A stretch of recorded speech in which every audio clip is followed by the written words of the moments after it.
बीड जिल्ह्यातील गावकऱ्यांनी लोकसभा निवडणुकीवर बहिष्कार टाकलाय। गावात मोबाईलला नेटवर्क येत नसल्यानं गावकऱ्यांनी हा मोठा निर्णय घेतलाय। बीड जिल्ह्यात अनेक आंदोलनं झाली, पण बीडमधील या आंदोलनाने सगळ्यांचं लक्ष वेधलंय।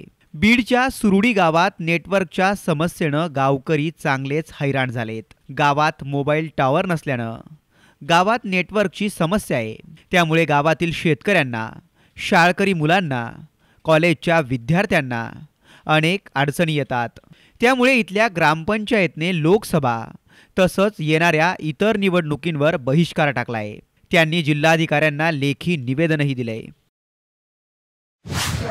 मी सुरगेगावचा सरपंच उल्हास साबळे। आमच्या गावामध्ये कसल्याही प्रकारचे नसल्यामुळं विद्यार्थ्यांचं आणि शेतकऱ्यांचं सर्वच प्रकारच्या कामं होत नाहीत ऑनलाईनचे काय, त्यामुळे आमच्या ग्रामसभेने बहिष्कार घेतला होता। त्याचा पाठपुरावा कलेक्टर साहेबांना आम्ही निवेदन दिलेलं आहे, एस.पीला, PSN ऑफिसला। पण पाठपुरावा करून अजून आजपर्यंत आम्हाला काही रेंज मिळालेली नाही। टावरचं काम कुठवर आलं याचं काही अजून हे नाही।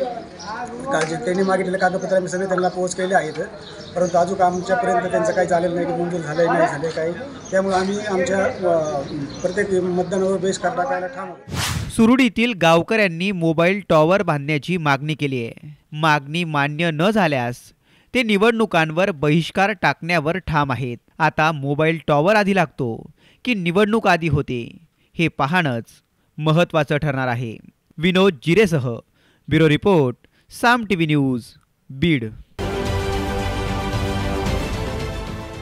देश विदेशातील प्रत्येक घडामोडींचे लाईव्ह अपडेट मिळवण्यासाठी आता साम टीव्हीच्या सर्व सोशल मीडिया प्लॅटफॉर्मला लाईक, फॉलो आणि सबस्क्राईब करा। तसंच सर्व नोटिफिकेशनसाठी बेल आयकॉन प्रेस करायला विसरू नका।